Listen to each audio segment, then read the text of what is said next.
Hi, everybody, and welcome to our Curseborne AMA. It stands for Ask Me Anything, for those who aren't annoying Reddit people like I am. We are here to answer your questions about Curseborne. We haven't done a full panel on it really since Onyx PathCon, I don't think. So we are here to answer questions. I've got a few that we pulled from the Discord already for folks that couldn't be here. So we'll be trying to get to as many of those as possible. We do have preference for people who are watching this live. So if you have questions, put them in the chat. I have the chat popped out. I'm watching it. Feel free to ask us anything you want. I think Eddie just pointed the wrong direction at the chat, which is wonderful. Uh, but first, let us tell you who we are. Let's start with Danielle. Tell us who you are and also what you have done on Curseborne. I think you have the longest list of those. Oh man. So I'm Danielle Lozon, and I am a in-house developer for Onyx Path Publishing for the Exalted line. And I am also the, I guess, lead developer or lead Grand Poobah. design developer on Curseborne. We have had several of us as developer on Curseborne, but I am the one that is like doing the ship steering, I guess. It is your fault. You're the It's curse captain. I am the curse captain. Yar. I am the yeah. So where I guess that would make Rich the curse admiral. So I so I've been working on Curseborne since 2019. Yeah, we started it in like 2019, I want to say. You'd Yeah, think, but 2020 was COVID, so time has no meaning. 2018, 2017, 2022. We have no idea. I don't Right. remember. I've been working on it for as many years as I can remember because my memory is shot. Uh, It has always been Curseborne. You've always been it's Curseborne. just always. So yeah, that's me. Rich? I'm Rich Thomas, founder and creative director of Onyx Path Publishing. Um, I do all kinds of stuff with Curseborne.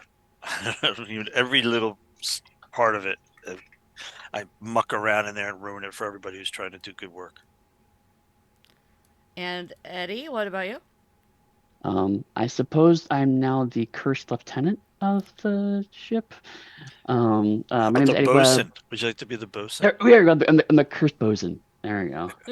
I don't even know what a bosun does, but I love it. Yar.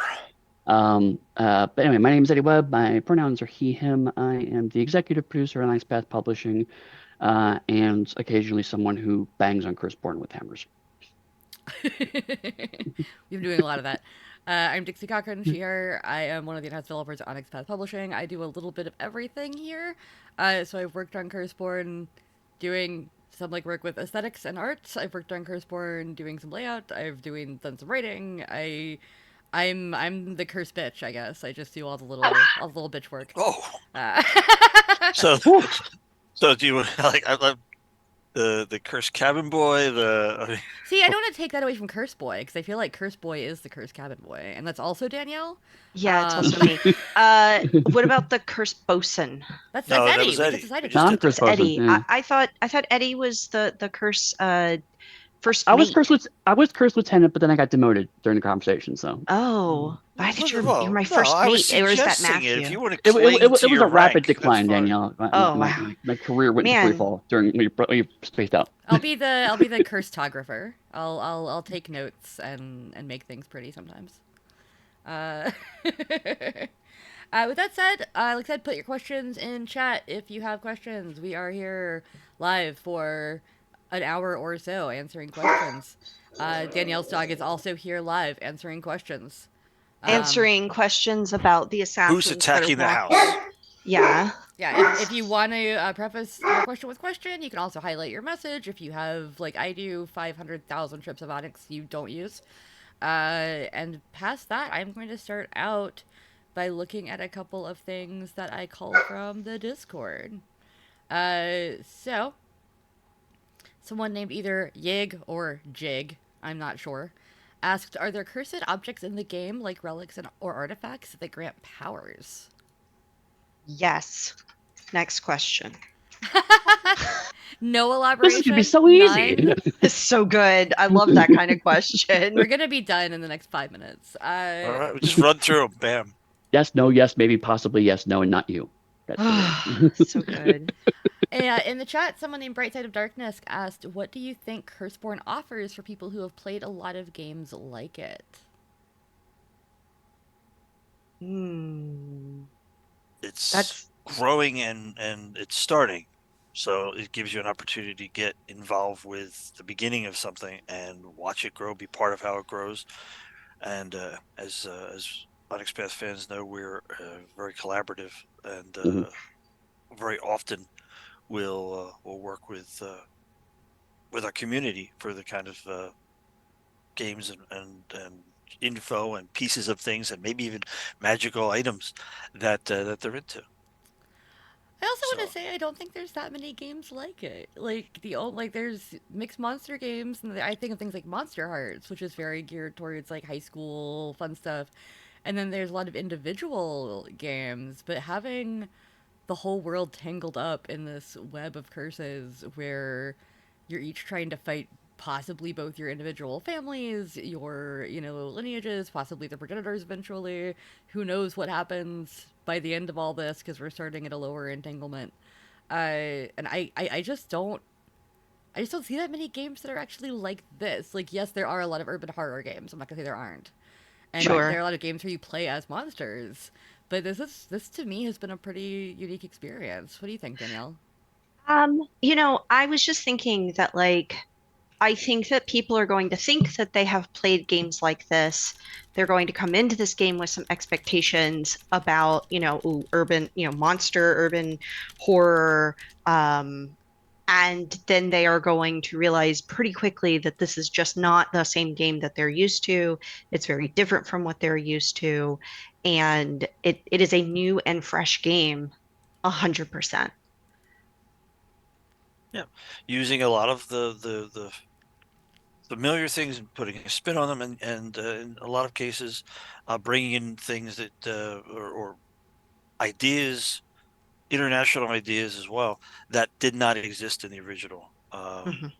uh, way that we looked at it, Mm. and has grown since we've been working on it.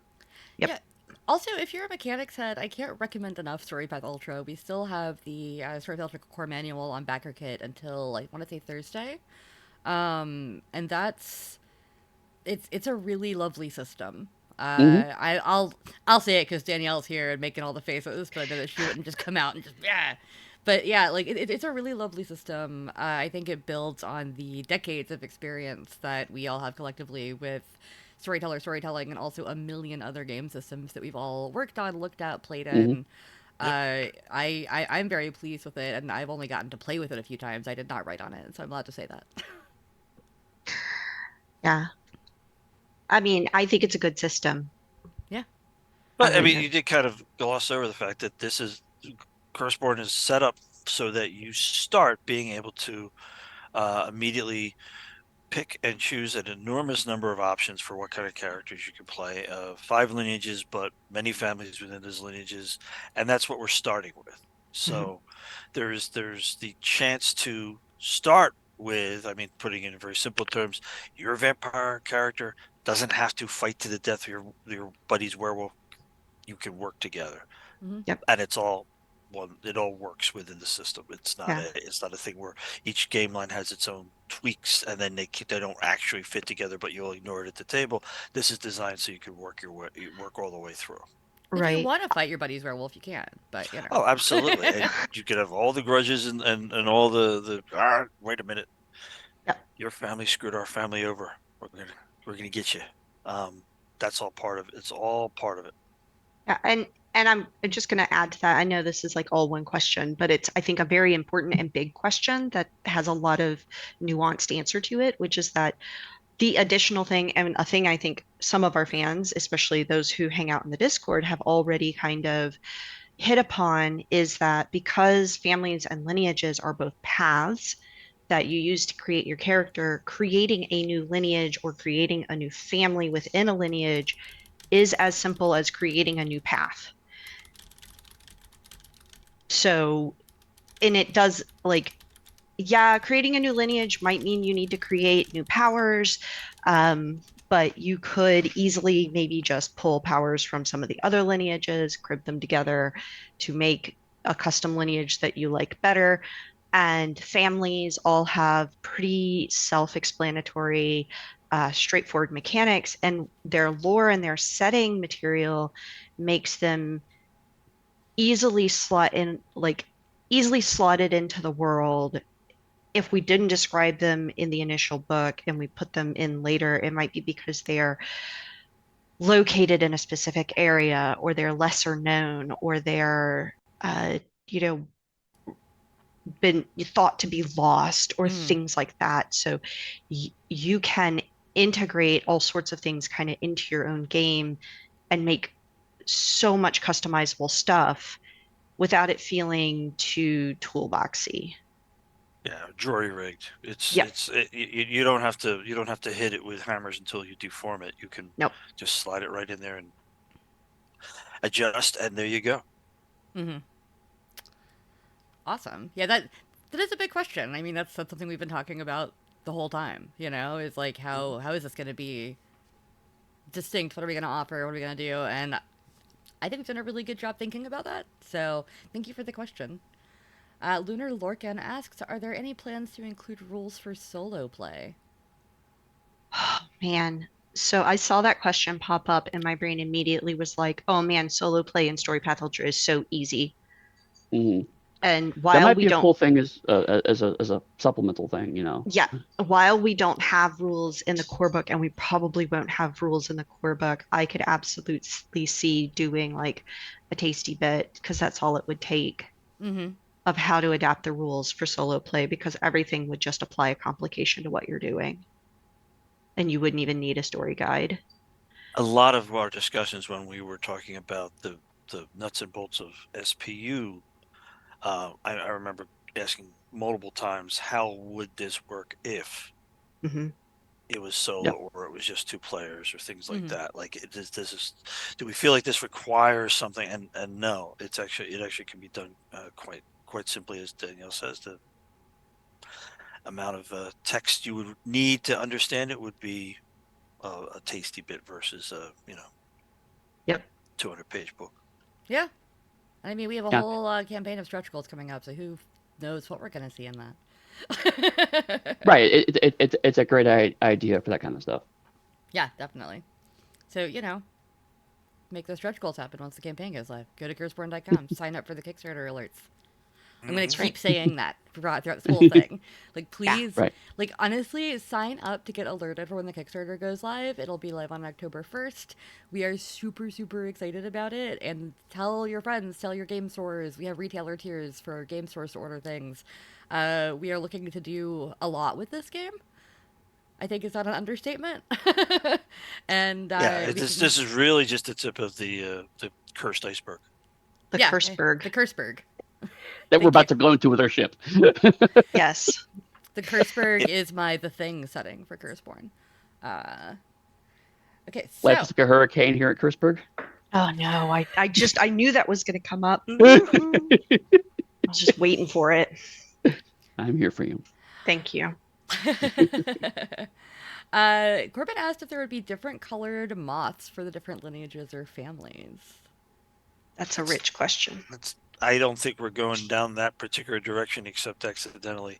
The moth is not a metaphor for the lineages. Mm-mm. No. If you've seen any of the preview art, you've seen some of the preview symbology for the different lineages and families. So keep looking at those. I haven't really seen any moths in there, Yeah, but I mean, honestly, we do a primals Kickstarter for just a primals really in-depth book, and there's a deluxe version. And if we do a moth on that, maybe it would be a color that associated with the primals, like the greens. Um, but it's not going to be a do thing. yeah, Yeah, it's not like the Chronicles of Darkness Skulls where it's modified in a right. distinct way that gets consistent Right. all the time for that game. I'm not doing that. Yeah, it is really meant to represent the accursed and the Curseborn world, the cursed world as a whole. And as I said in our panel a while back, and maybe I'll reiterate later today if we get to that question, uh, it's got a lot of stuff behind it, but it's not specifically like this is the dead moth, this is the hungry moth. Like that's Right. not quite what we're going for, I don't think. Tabletop Almanac. I almost said Tabletop Maniac because I can't read apparently, which is great for an editor. I almost said Maniac too, so it's not just you. It said question. Is the vibe on the punkier side versus your family versus society, etc.? I think it is. Um, uh, I know one of the things that we talked about pretty early on was something that was a little more about punching up because I remember early 90s horror games had a strong kind of gothic punk vibe, if you will. Mm-hmm. But it's something I think has largely fallen out of these kinds of games over time. And so it's a chance to kind of come back to in a much more visceral way of like, it's not just some abstract elder vampire that's lording over you. It's your dad, it's your grandma. They're the ones that are causing your life, and you're mad at them. So that's a little more kind of uh, emotionally connective kind of punk, but Mm-hmm. also unlike the more nihilistic elements of punk, this is more what a lot of people have been recently calling hope punk, which is that you fight against those things to kind of build up a community a little bit, but it does not, you don't have to necessarily go that way. Mm-hmm. Mhm. Um, uh, but I mean, the idea of like, I'm trying to make life better for me and my few friends, Yeah. Right. that kind of hope punk. Yeah, I think Yeah. the problem with those sorts of things is that the something rather punk has been so overused Right. Right. that now a legit use of it, which is to say, hey, this is hope punk, this is a little bit something different, can possibly not sound as compelling as maybe it should, because we're kind of numbed to the something punk. I mean, Right. Yeah. yeah, like when we say this game is punk, we mean like yes, it is fuck the power, it is fight the man, it is all the things that you want it to be for punk. It's just that it's without the nihilism I think Eddie was talking about. Like Right. you've got to on some level believe that you can fix things. It might take your entire life, it might take 3 generations. But there has to be some part of you, I think, in this game that thinks that you can make something better. And that might just be better for yourself or better for your family. It might seem selfish to other people. But there definitely is, like I said, like a get back at people. And we've talked a lot about like you don't have to be at odds with your family. But maybe, I mean, I think everybody's had a friend that has come to them and been like, my family treats me like garbage. And you're like, well, fuck your family then. Like Yeah. I will take you in and we will beat them up together. Right. Yeah. And one of the things that I think, when we think about punk as a term and, all the connotations and everything, it's, damn the man, it's, screw the institution. And this game isn't about there is an overarching institution that you are railing against. This isn't a world that you are struggling and trying to fix and make better. The world itself is just kind of shitty, but that's not your struggle against. Your struggle in the world is just to survive. Your Mm-hmm. struggle against is the expectations that are placed on you by people who don't know you very well. That could be your family, that could be somebody else's family, that could Right. be an adversary Mm-hmm. who has decided that they are going to force you or try to force you to do XYZ thing. But the punk situation is trying to be yourself in a lot of situations where being yourself is either actively dangerous or people are trying to tell you to be something completely different. Mm-hmm. Right. Yeah, so there's lots of aspects to it, and they're all good. Thank you for that. I like questions like this. This is fun. Mhm. We've been asked, Corbin also asked, are there example antagonist groups within the families, like antagonistic family branches? Yes. And you will see them soon. Done. Yeah. Yeah. Some Yeah. of these questions we're going to answer with check out the Kickstarter, because Yeah. Right. Right. literally we want you to see it in context, not just us saying it Mm-hmm. on the thing. And also we want you to go to the Kickstarter. Yeah. Right. Tabletop Almanac also asked, what percentage of the setting would you say is implicit as an inferred from the rules versus explicit stated flat out? Ugh. Percentages are hard. And it's kind of subjective. 63.2%. That's a very subjective thing. Like, how much are you drawing Yeah. from it, and how much are you missing? Yeah, Right? I think a I lot can't tell you. of I think a lot of the setting is stated outright and then reinforced with the rules. Mm-hmm. Right. That is, Now, oh, go ahead. I'm sorry. My goal was always, if I'm going to say a thing, then I'm going to make a rule to reinforce it. And if I'm going to make a rule that tries to get a person to do a thing, I'm going to tell them they should be doing that thing. Mm-hmm. Right. Yeah. Um, but and I completely agree with that. When we say the statement's going to be explicit, that doesn't mean there's not going to be short and long-term mysteries in the setting. There's going to be a lot of those. You're not going to get absolutely everything about the world of Curseborne. You're going to get enough to ground yourself and play your character in a meaningful and compelling way, Mm-hmm. and then also give you lots of things to look into and investigate and find further. But to Daniel's point, absolutely, this is not a case where you have to kind of play the game and they go, oh, because I play the character this way, a setting emerges. No, it's the book tells you to play it, this is how the setting works, and then you play the game and goes, oh yeah, now I see why the setting is this way because I play my character this way and I see how that maps together. Mhm. Mm-hmm. At the same time, we're not gonna have like hard and fast. I don't think too much of like so and so is the king of New York, and we all bow to him, and this, that, and the other. There's gonna be a lot of stuff that you can play around with that. Just because that's a question that we've been asked a few times, is if we're going to have that kind of very, very explicit setting. Mm-hmm. And I don't think we're going quite that far, at least at this I think time. it's going to be moderately explicit to Yeah. allow for people to have room to do their own fun stuff. Right. But it's not going to be toolbox. It's not. Curseborne is not as open, if you will, or as vague, if you will, depending on your point of view, as say Chronicles of Darkness was, at least at the beginning. So Mm-hmm. there's going to be set history and there's Yeah, going to be set right. stuff. We're not focusing a lot on that because we Mm-hmm. want you to get in there and start fresh like you were, just beginning to be your character, without a whole lot of baggage that you have to memorize. But no. It's definitely, we're trying to find a very sweet spot where there's room for people to do their own thing. They don't feel like there's nothing they can do because it's all so charted out, but also that there's a depth of lore in the background. Mm-hmm.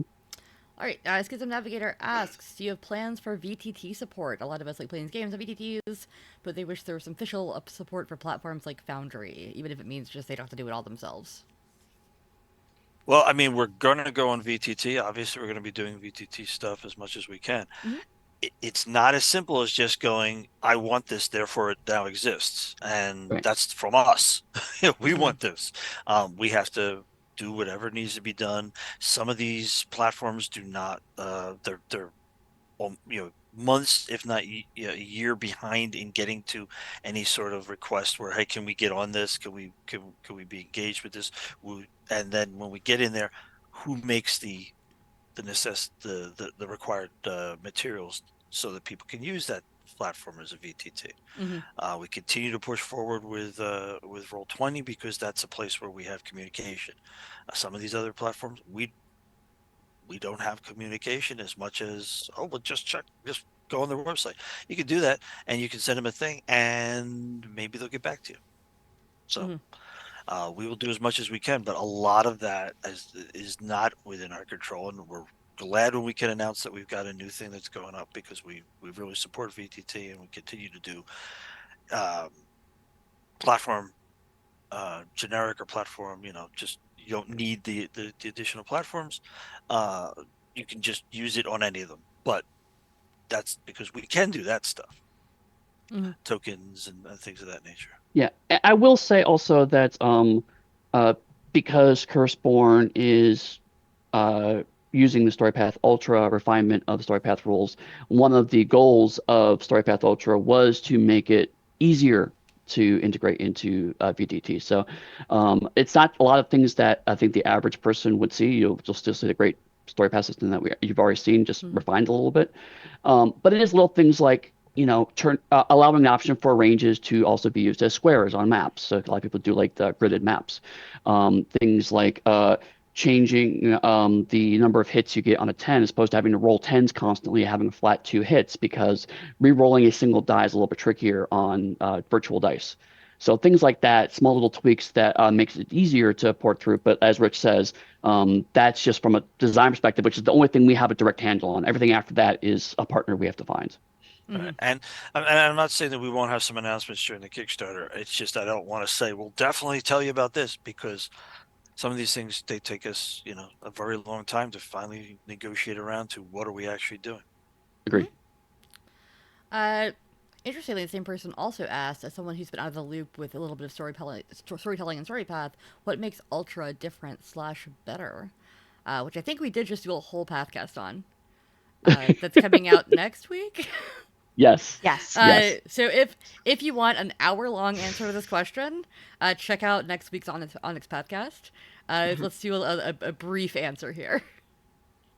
The briefest answer is that we're doing another crowdfunder right now for the Storypath Ultra Core Rulebook, and there's a free brochure you can get from that page that kind of summarizes the additional benefits, and also the page itself kind of gives you a really high-level view of the changes. So, I mean, I would think check those out. And you could back it and get yeah. at this point, almost the complete manuscript, if not the whole thing. So you can indeed read through the text for it now. Right, exactly. But really a lot of it is, like I said before, kind of just refinements to help and smooth play. Because we honestly, Storypath works fine, works great, we feel. Ultra is more just kind of, we've learned a lot about what things people focus on, what things people get tripped up on, how can we smooth the path for them, showing what we think is great about Storypath and getting other things out of the way of that. So it is kind of just a subtle evolution of the system that we've already been using for 8-9 years now. Mm-hmm. Yeah, we talked a lot about how, as we've iterated on it through game after game after game for the past several years, we've noticed things, we've made refinements, we've added rules, we've dropped rules for some games. We've changed things, and this is really just a culmination of all of that knowledge combined with people like Dee and Monica Specca, Matthews, like excellent system work. Eddie, of course, cannot say enough about you since you pretty much wrote the core manual for a lot of it. Well, yeah. So yeah, a lot of it on other people's work, to be fair. I mean, yeah, but it is that kind of iteration. Like it's taken a lot of people a little while to get here, but we're really pleased with where it's at. So yeah, we think it's the best version of a dice pool system that we've worked on in our many years of working on dice pool systems. So take that recommendation as you will. The best use of D10s you could ever have. Wow. Other than pelting people. There's so many D10s on my desk at like second any best given use of time. D10s you could possibly use beyond projectiles. I'm always like ready to like make a character on the Pathcast or something. So there's always just like a pile of D10s on my desk. It's a thing about working in Onyx Path. I just always have. I specifically got a second set of D10s, a different color now because of Curse Dice for Curseborne. So now I have 2 sets right next to my desk. So. All right.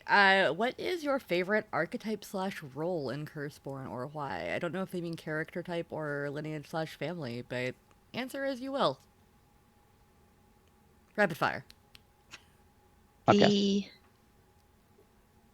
type. I mean, man, that's a hard question. That's like asking me to pick my favorite children.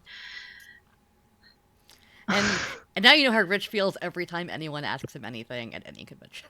Yeah, like what's your favorite piece of art you ever arted? The last one. Well, yeah. I don't know that I have a favorite. Like I definitely think the sorcerers are really cool. I think they're really evocative. I really like the hungry. I want to play one. I kind of want to play one of everything. Same. I mean, and probably will. I probably will eventually. Yeah, it is hard to choose. Yeah, as a longtime vampire player, I also love the hungry. I worked on them, which was fun. I worked on their practices with Danielle, which was really fun. Of the hungry, God, like I kind of want to break from type and play a Barare and eat flesh because I think flesh-eating vampires are interesting in a way that you just don't see in as much media as I would like to, unless they've become like the full monstrous vampires, like in the Strain kind of situation. As the Iscariots eat flesh. Oh, sorry, they've changed. It's okay. The Vorari eat souls. They eat souls. I want to eat souls too. Listen, I want to eat all kinds of weird things. All right. I mean, they Apparently. also eat blood. You could just eat blood. No, but see, I've Oh, done that that before. everyone eats blood. Well, true, all the hungry do drink blood. It's true. It's just they also have a lot of other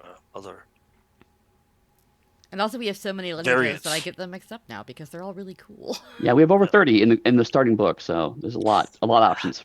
Mhm. I'm pretty fond of as a lineage. I'm pretty fond of the dead in that there was its evolution, which we could go into at some point, some time, maybe in the making of sort of sense, was always trying to say, well, we've got these very old school racy guys that are filled with angst, and then we've got the Geist Sin Eaters guys, just to use two that we've worked on, who are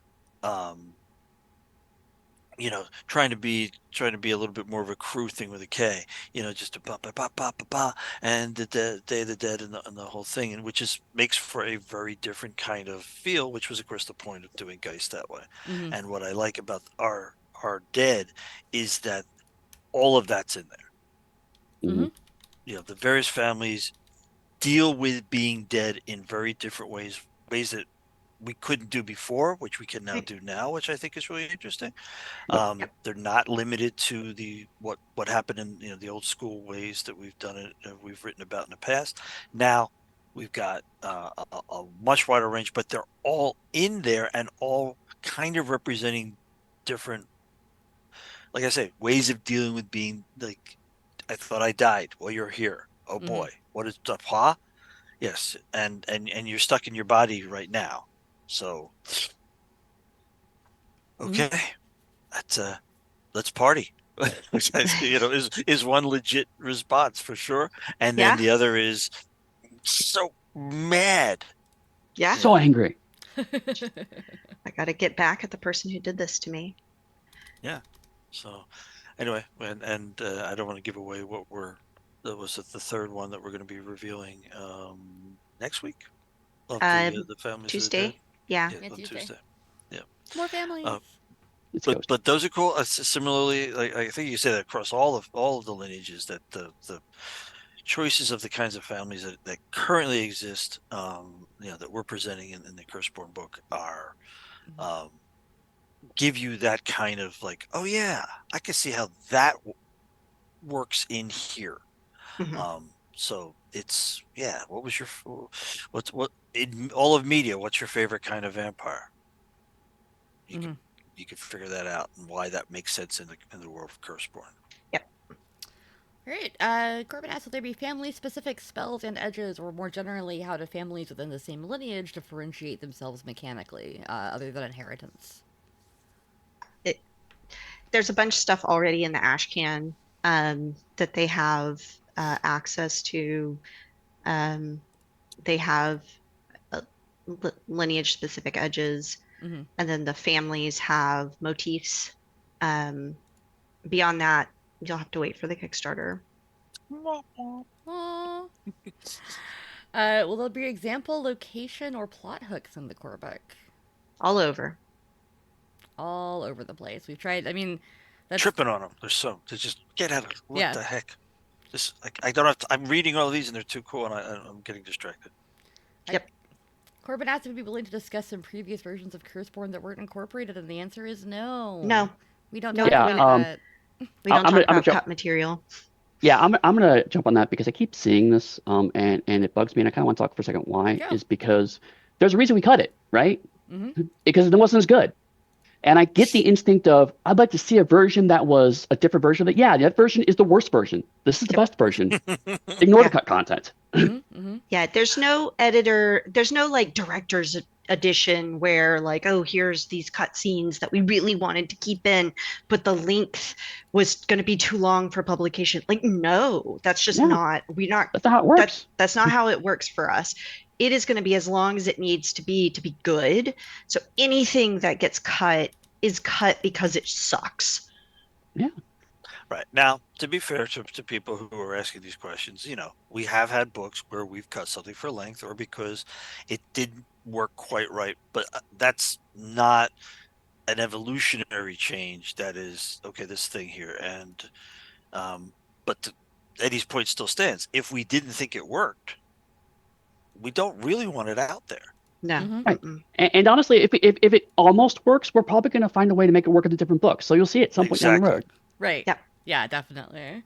Like we've always been like that with all of our stuff. People are like, "Oh, what'd you change?" It's like we're not gonna tell you what we changed. It's Yeah, I mean, not to be a teasy pain, but there's definitely some families that aren't going to be in the main book that maybe they'll show up another time. Maybe there'll be something we talk about in that existed in the past. Yeah. But again, Or maybe they were just bad. maybe they Yeah, I just can't think of did any not work. families that we cut that are like, because we didn't really cut stuff so much as rewrite and change Right. things. Right. Right. So like, Incorporate and yeah, yeah, so it's like, oh, refine.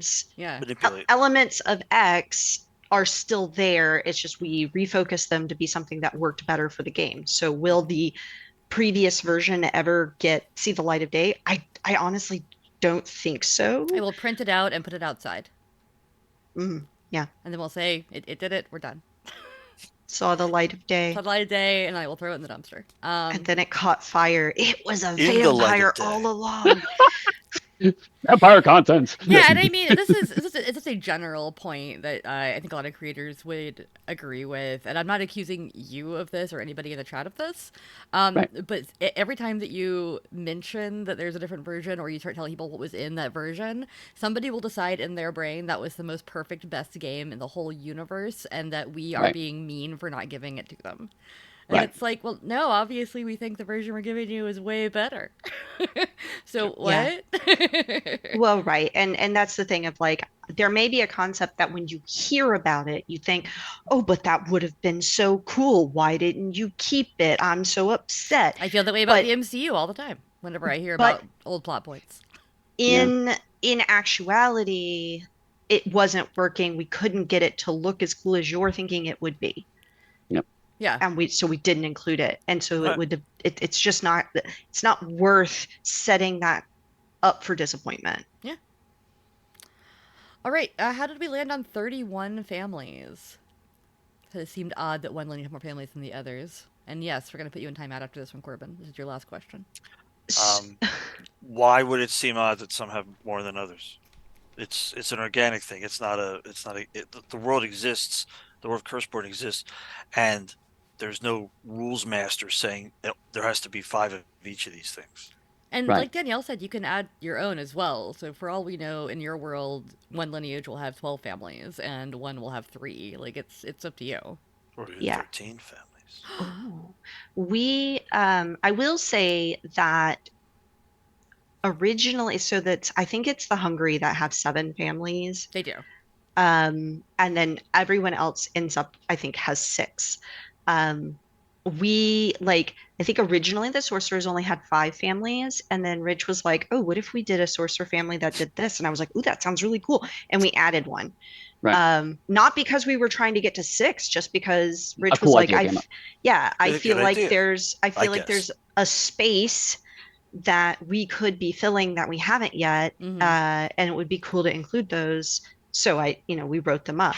I think originally the Hungry had like 8 or 9 families, but there were 2 similar, and so we wound up condensing a couple down into a single family, and so it ended up being 7 instead of 9. So it wasn't like we were trying for 6 of each, and then one of them has one more. It was more like we were trying to cover as many concepts as we thought were cool and made sense, and that's just how it ended up. Mm-hmm. And that's not to say that we won't have more in the future, or that we won't, cover other things, like, or that we won't stick with these. Like, well, it's a game that we're still working on. But as far as the main book goes, I think 31 is enough. And also, if you look at one of our models when we started talking about this game was we had just been working on Exalted Essence, as I'm sure a lot of you are familiar with. And one of my big edicts for Exalted Essence when we started working on it, when I first brought it to Neil and Monica and showed them the pitch I had approved, they were both very like, oh, so we're just going to do like a Solars book, because that's what you do in Exalted. And I was like, no, we're putting all of them in here. Every single one. And some exalts have 4 subtypes, and some exalts have 6 subtypes. And it really just depends on the needs of the exalt type. And we did a similar thing with this, as we went on, like, we looked at the lineage, we thought, what does this lineage need? Like, if we cover as much ground as possible, how many families will that be? And we went from there. So, yeah, that's what we landed on. I like it. Okay, so what is Robber RAAABR asks, what's a good example of setting and genre limits for Curseborne as a setting, and will there be guidance on that in the book? Um, so yes, there will be guidance on like the setting and genre limitations in the book. We almost always have like genre uh, guidance in all of our books, actually. Mm-hmm. Usually found in the story guiding chapter um, for the person who is, kind of creating the setting. But some of those things can be useful for players as well to read. As far as the setting limitations and the genre limitations, one of the things that we are trying to kind of, I guess, I don't want to say hammer home, but enforce, at least in this book, is that you're not saving the world. You're not acting, you're not becoming like, the leader of the entire lineage. You're not dealing with world spanning organizations on a world spanning level. You are just some people trying to make do, and you're just trying to make the place that you live in maybe a little bit better, or you're trying to help your friends and family as best you can, or there's something weird going on and it's affecting you in a personal way, and so you're trying to deal with it. And so we have a lot that talks about how to keep your game on a more kind of personal street level, and not, if your game, by the time your characters get to high entanglement, they have to travel to another city to go help somebody there deal with something that's affecting, both cities. Like, I think that's okay, but that shouldn't start there. And we do have some guidance on how to keep those things more personal. Mm-hmm. I think that's one of the things we see when people are discussing this, leading up to, what we're finally showing people the manuscript is, what are we focusing on? What could they focus on? And what you can focus on is limitless, right? Mm-hmm. Like, I mean, just Yeah. because we're presenting this thing to you in what is in the manner and the form that we really want to work on, which is horror with a hope punk aspect, Mhm. To it. But um, how people deal with horror is very wide. This can be very personal, very intense, very, like scary in a very, visceral way. It could be chainsaws, guys chasing you down the street. It could be, I mean, there's whatever you find to be scary and your table finds to be scary, and how much you want to be deadly serious and how much your table or you want to be wacky or out there or throw in pop culture references left, right, and sideways. Mm-hmm. That's all. We don't want to shut that down, but we also want to give you the basis that you can then build and change from. Right. So we're going to stick with, urban horror and, like I said, this feel of hope punk that's in there versus, just absolute crushing. But feel free to yank that out and make it absolutely crushing if that's the kind of Yeah. horror that your people love Mm-hmm. to play. Go get it. And feel free to make it a Quippy Monster of the Week game if that's Yeah, what you want to or play. Like, dial up, the weirdness in because it's a we start off, I believe we start off pretty much in the beginning saying this is a weird world. mm-hmm. Yep. Yeah. There's weirdness to it, the strangeness, and weird to strange to horrific, right? Like boop, boop, boop, boop, boop. Yep. You can play up and down on that as much as you want. Mm-hmm. Danielle, it's the question. Uh-oh. The question you get asked every time, so I'll see how you answer this time. Are outcasts supposed to be angels and demons or more demigods slash supernatural beings? Yes. Yes. Yes. I knew you were going to say that. I knew you were just going to say yes. Y- you will know more about the outcasts soon. Curseborne.com, by Kickstarter. So I think this will help, and I'm not going to answer it about the outcast in particular. Instead, I am going to explain the outsides, and that might help people kind of wrap their head around what the outcasts are. Okay. The outside is literally any realm that is not this world. So, is it all one realm? Is it multiple realms? People here don't really know. All they know is that they can go there and things from there can come here. Um, and the outsides are heaven, they are hell, they are the weird glass plane of elemental gemstones. If you can think of an alternate reality that is not just, kind of like our world, only a little different, Mm-hmm. but just a weird, it's Valhalla, it's the underworld, it's literally anything that could be another world or another realm is an outside probably. Has it been mapped? Has it been gone to? I don't know. People don't know. We do present a few to kind of give you an idea of the weirdness that happens on the outside. And then the outcasts are individuals who, at some point in their past, somebody from their family was kicked out of one of those. Mm. Mm-hmm. So are they angels? I mean, if they came from a heaven realm, yeah. Are they demons? They came from a hell realm, yeah.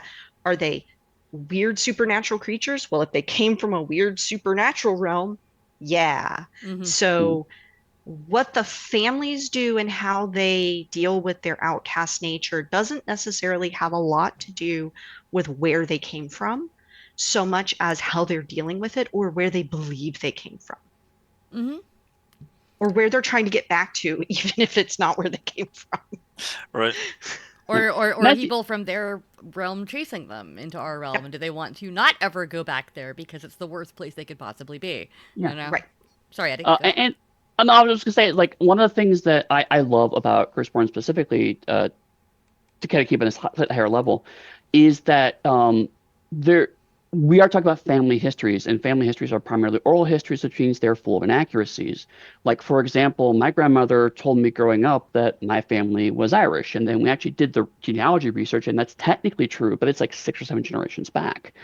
And so, does that change how I relate to my family? On some degree, it does, but it doesn't change how our family evolved and thinks of itself. So, if someone 150 years ago said, I made a deal with the devil and therefore we're all damned by demons, then that's what you're told, regardless if that's literally true or not. Right. I Mm-hmm. went to a crossroads and I made a deal. Yep. Exactly. Yeah. So yeah, that's I am excited for people to see them because they are one of my favorite lineages. They're also probably the kind of weirdest lineage, just in terms of having lots of different things going on, and you can Yep. really play with their backgrounds and stuff, which I love. So, Yes. and also Yep. just them being kind of uncanny, like Right. that's fun. I like a character who people are just kind of like, "What's up with her?" around, and it's like, "Nothing. Please don't look at me. Yeah. I gotta go. Gotta go." All right, so Pilgrim underscore plays asked in the past for like World of Darkness city books, or sorry, in the past for World of Darkness city books were written. Are there any plans to do the same for Curseborne? And if so, will the EU get some love? Well, we already love the EU, It's We It's true. true. do. so that's Uh, I'll We've be got there. freelancers who live there. And, We are fond of them. so I'm going to say that that's unfortunately not something that we can specifically answer, just Yeah. because we do have thoughts on like highlighting locations, Mm-hmm. but how we do that and what that looks like is like ephemeral. We haven't set it in stone. We haven't planned a book out yet. We don't have an outline. So I don't want to make any promises other than we do love the EU and if we talk about real world places in the EU will probably get highlighted. I'd love to go back to the EU, but certain government decisions that I can't do. Sorry, Brexit. Eddie Brexit Webb. Yeah. It's true. That's all my Yes, fault. it was Eddie's fault. It was before he lived there, but didn't even live there at the time, but 100% Still my his fault. I also own the RPG industry, so Yeah, I think right now the certainly is the possibility, and the format of how we would do that is really more what we're talking about at this point. Is it possible we would do a New York by Curse? Maybe. Is it possible that we would do a Weird Wild Places all around the world? Maybe. We're still looking at that. All right, so the mention of creepypastas suggests you're certainly including contemporary horror elements. How modern, or arguably postmodern, is the setting? Oh, that's pretty good. That's a great question. It's a great question. I mean, it's pretty modern. I mean, we try to make it as modern as possible, but not so modern. So there's this element that people do in movies, especially horror movies, but a lot of movies, where they try their hardest to include like setting elements to kind of set maybe a decade or a modernity to it. Maybe people have cell phones, maybe they have a computer, but most of the technology is people are using like a land phone, even if it's supposed to be set in the 2000s or 2020s or whatever. They're using a landline, or their cell phone does not look like a specific iPhone, or their cars look like they could be from the 90s all the way to the whatever. And they do this on purpose to add a bit of timelessness to it. So when we talk about things happening, we use some, we may talk about Twitter, and that Twitter gets used a lot. Like right now, I don't know anybody who's actively using Twitter, but that's not the point. The point is to use something that it has existed or existed for quite a long time, that is recognizable as modern, without being without inventing all new things. You and without don't want to hard date a time period.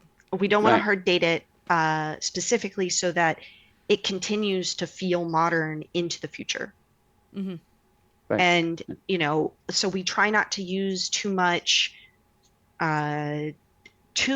real world things unless they have existed for a decade at least. And even then it's a careful do we use the word Reddit, or do we just say online forums? Social media, or social media, right?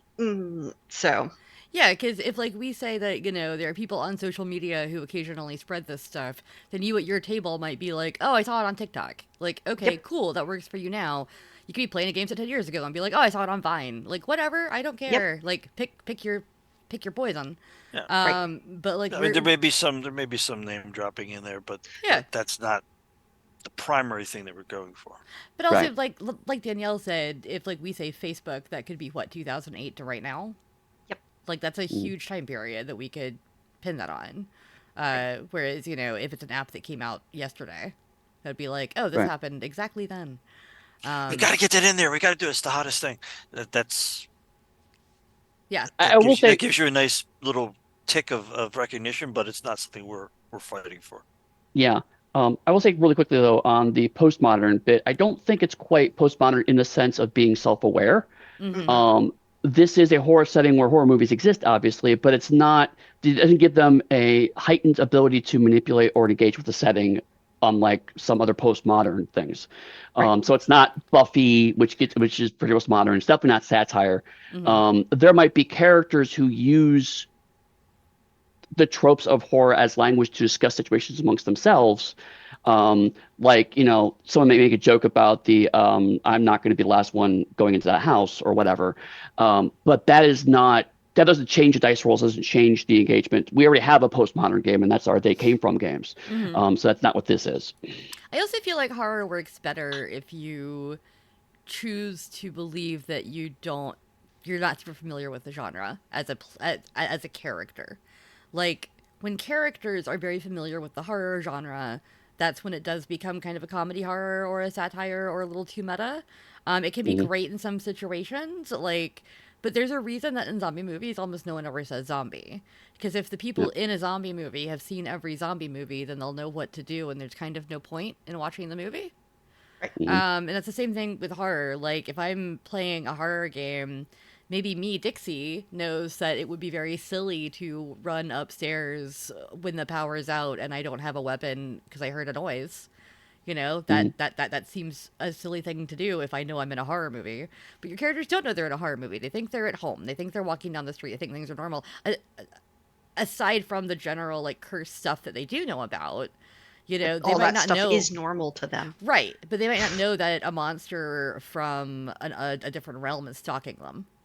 And even if you, the player, are kind of like, oh, that's weird. Like these are all hints that the storyteller is telling, or that the story guide is saying that something is stalking me. Like your character might not know that, and I think it's fun to play that up. Sure, I think so, and I think it's also legit to say these are modern people who are now entering a world of the supernatural, and they know things about it. Now, those things can be really wrong. Right. Modern media has, done what it's done, and it's iterated on itself, going all the way back. So, what something someone thinks because they saw how to deal with a demon in The Exorcist or whatever, or something more modern or an anime that is, right available right now, isn't Mm-hmm. necessarily how you're going to deal with a demon in Curseborne. Um, but maybe it is, maybe it works. That's going to be something that again, an individual table is going to deal with. That's not going to be something that we're going to mandate over here in terms of like you've got to emulate this. Mm-hmm. One of our last, so I'm going to take one more question. It's going to be a very quick one because we are at time. Dee, thank you for answering that final question in the chat, which was just somebody asked if a PC or SPC could be someone like various characters from the ring, but tweaking the concept. And of course, yes, of course. Like if you want a ghost to come out of your phone, that's great. Awesome. Go for it. But the last question that we have is, and I lost it because Danielle was talking. If you had to be one of the types of Curseborn in real life, one of the accursed, what would you choose? This is different from what's your favorite, obviously. What would you be in real life if you could? I'd Uh, be dead. Like yeah. one of the dead, or you just be a dead? Like you just be dead? No, no, I would be one of the dead. Okay. You look very like manic about the decision. Is there a reason? Yeah, so I already kind of like parties. And so having like a character that is like, oh, I'm the emotional support dead person, and I can leave my body whenever I want. Like that sounds amazing. That sounds great. Rich, do you have one? Well, yeah, again, it's one of those. It is too close to the favorite one for me in terms of like, oh, but that'd be cool too. But oh no, but you know, Yeah. there's definitely times where people think I'm relating more to the Hides. But there's for me, yeah, when I was really really young, I used to, really young, I used to tell my parents that I was from another planet. That I was marooned here on this earth, and someday I would go back. And so I do have a fondness for just the entire feel of our outsiders, of our outcasts. So that is very interesting to me, and I'm hard to pin down which ones like would really be appealing. I'm not really big into the let me make a deal with you for your soul sort of thing. Although again, people might argue that. Um, but definitely, I feel like that whole not quite fitting right into what's going on thing is pretty appealing. Yeah. Eddie, do you have one? I mean, honestly, I think surprising no one. I think a lot of my vibe kind of overlaps the Riches, because I do sometimes feel like I'm just not quite easily understood by other people around me. I'm Um, autistic, so I completely understand right, right. that. Uh, uh, but that said, certainly there are times when I I've always felt kind of kinship to the Hungry and other analogs in media because I had a family that grew up with addiction, and so I understand on a very deep level the struggle of I need this to survive, but I know it's hurting me. And so I could certainly sympathize with that a lot, and having the ability to take that on and maybe learn how to control it would be potentially very empowering. So I think the Hungry is something I kind of gravitate to, sometimes whether I want to or not. That's a really nice way to look at it, Eddie. I was also thinking, you know what? But the primal, when like I do kind of like to go out in the woods, like that'd be cool. Just Be on a being tree. in the woods does not make you a primal. I'm just saying, I'm out in the woods. I'm in an animal form. I'm pretty happy. Yeah. Where spider? Ixie, Maybe how about not you? that form. Oh God. I mean, I could lie and make up some cool. I'd be a vampire. I've been a goth chick for Yeah. 20 some years. I'd be fine living mostly, and also these vampires can walk in the sun sometimes. So it'd be an even easier form of vampire to be. However, I would have to definitely go to my primal friends and have them teach me how to turn into a bat because I want to turn into a bat in real life. And that's like my favorite vampire power that isn't really a vampire power when you look at it. Right. So I would have to get up to the level where one of my primal buddies could be like, "Poof, you're a bat," and I'd be like, "Yay!" Um, uh, Well, you can take that ability, Yeah, you once can. once once you There have you go. someone. that's what I'm Absolutely. saying. I would just have somebody Yeah, teach me, and I would be a bat. It'd be great. yeah. Um, so we had so many wonderful questions in the chat today that we didn't get to the ones I collated from the Discord. I'd say that either we can do another one of these at some point. We have a whole Kickstarter coming up, so I will hold on to those for right now. And if you didn't get your question answered, I am super, super sorry, but I'm not going to get rid of the ones that I collected already. So we'll have Do you want those to try for to the do like future. 10 minutes speed answering, or is that Uh, not giving the is everybody questions cool their with that? Do due? we have a minute? I mean, yeah, I'm happy to do a quick round of it, All right. Okay, give me 1 second. I'm opening my document. I'm going to go through this as fast as possible. which means people in the chat, we love you, but you're done. You don't have any more questions. Yeah, y'all are You've had your done. hour. Uh, can sorcerers learn other practices besides their families? 3. Yes. How do Just the just not immediately. how do the faceless work within a crew and still make sacrifices to their curse? Just like anybody else. Does. We got a couple of Da-da-da-da-da. we got a couple questions that are more about like the history of the setting and being on Earth like ours, which I think we've kind of gone over. When, if ever, is OP planning to allow? It says Storyteller's Vault. I'm sure they mean Storypath Nexus. Content for Curseborne once it comes out. That question was already corrected, although I don't know that they did mean Nexus, but it will be on Nexus, and we will get the ability for folks to muck around and do their own things on our community content as soon as we can. How has the design focus for Curseborne shifted over time? Well, A lot. Nice. Well, Beautiful. no, I don't think that the original, the base kernel of what Curseborne is has shifted so much as how we did it. no, I think we had a pretty good idea what we wanted to do extremely early on, but lots of ideas on how to get there. And then we tried through and discarded a lot of those ideas we felt weren't working until we finally got the form that we got here. Yeah, the whole metaphor of putting your hand on the wall of the maze and the right hand or left hand wall and just going around all the maze until you're finally Right. out. It's kind of how Or- Curseborne happened. Boy, Yes. we looked at every option. For the longest time before we had the name Curseborne, we called this thing the Untitled Monster Game. UMG. It was UMG. The, Yep. the dreaded UMG. UMG. And that, I mean, for years we called it that. So, Mhm. and it's always been a monster game. Yes. Yep. That's the one thing we can say about it. It's always been a monster game that has never shifted. Are there any plans to make Curseborne available for the Latin American market or community, like Spanish or Portuguese versions?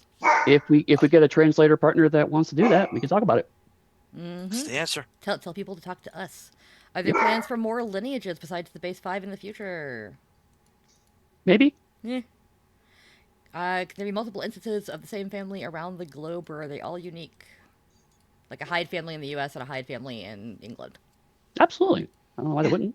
What are you Yeah. most excited Just for? like I have family here and family other places. I mean, it's just how families work. I have a whole Canadian family.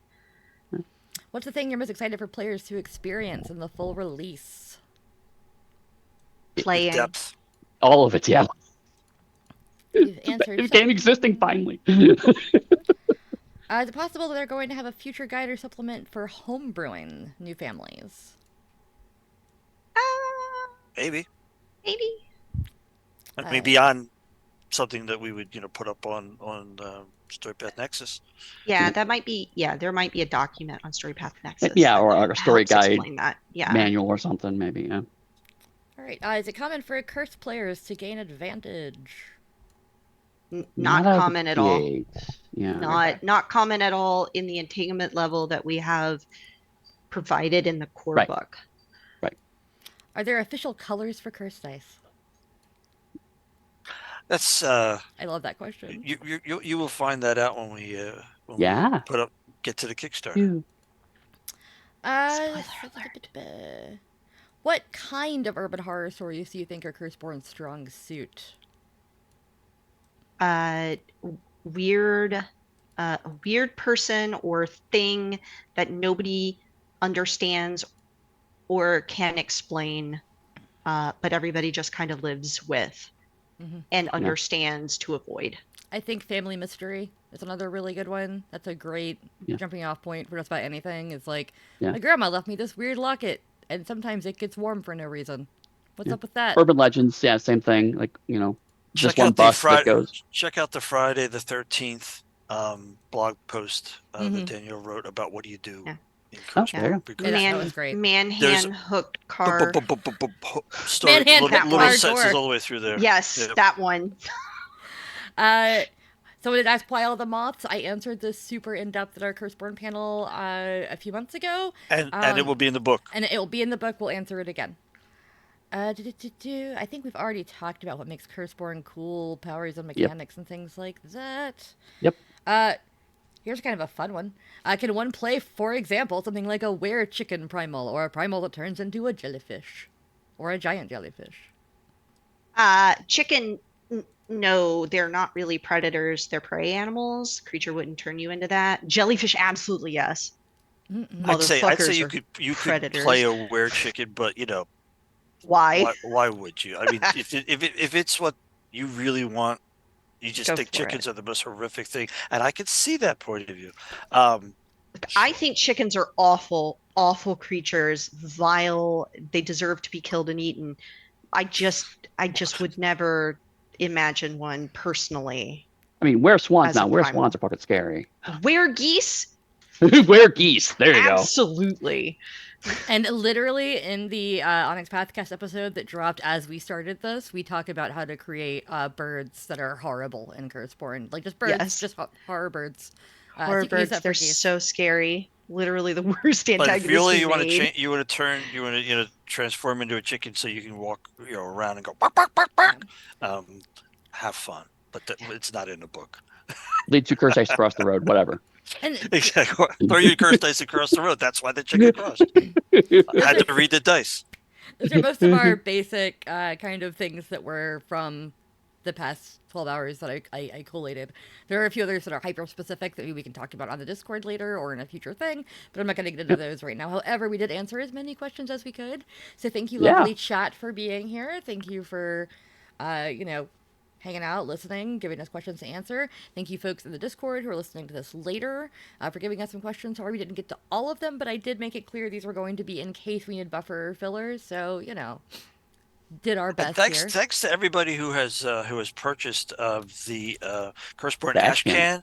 Yeah. Making us a platinum seller on Drive-Thru RPG. That is so great. Thank you so much. So huge. For an Ash Can especially, so glad amazing. So many people have this knowledge of Curseborne now. Yes. Also, it's 100%. Scary that the first layout project that I designed by myself was a platinum seller. I'm like, I did it, even though I don't think they're buying it for the pretty webs around the edges. But I sure they are. They absolutely are. This is my entire career in a nutshell. Just go, yes, they're buying it for how good it looks. I mean, but they are. All right. Well, in lieu of going around this circle again, because you can all see our names and handles under everything, the Discord is one of the best places to talk to all of us as well. A lot of us aren't doing as much social media these days, but we're around. Definitely, please go to curseborne.com. Please sign up to be notified when the Kickstarter goes live. Please share it around. Tell your friends if you're excited about it, or at least if you're mildly interested. You can tell your friends, hey, you could also be mildly interested in this. And come over and find out when we do the Kickstarter on October 1st on Kickstarter, Yeah. What it's all about. And be prepared to be inundated with us being excited about Curseborne for all of spooky season. Yes. Which We are very started excited. Spooky game, 20 spooky days ago. season. So, Yes. like I said before, too, we also have a few days left on the Storypath Ultra Core Manual on BackerKit. Please go check that out if you're interested in a setting agnostic version of Storypath Ultra. That'll also give you a lot. If you look at the manuscript, you'll see a lot of the previews of what you're going to see in Curseborne. Because it's the same system, but we've just, added things because that's the point of a system. So, Exactly. thank you all again for coming. Try not to say many worlds, one podcast, because it's hard not to end You things just like did. that. Just did. Hey, I Thanks, didn't open with folks. welcome. I didn't open with welcome to the Onyx podcast. It was hard. Welcome to the podcast. I'm Dixie Cochran. Are you? Bye, All y'all. right. Anyway, bye. Goodbye.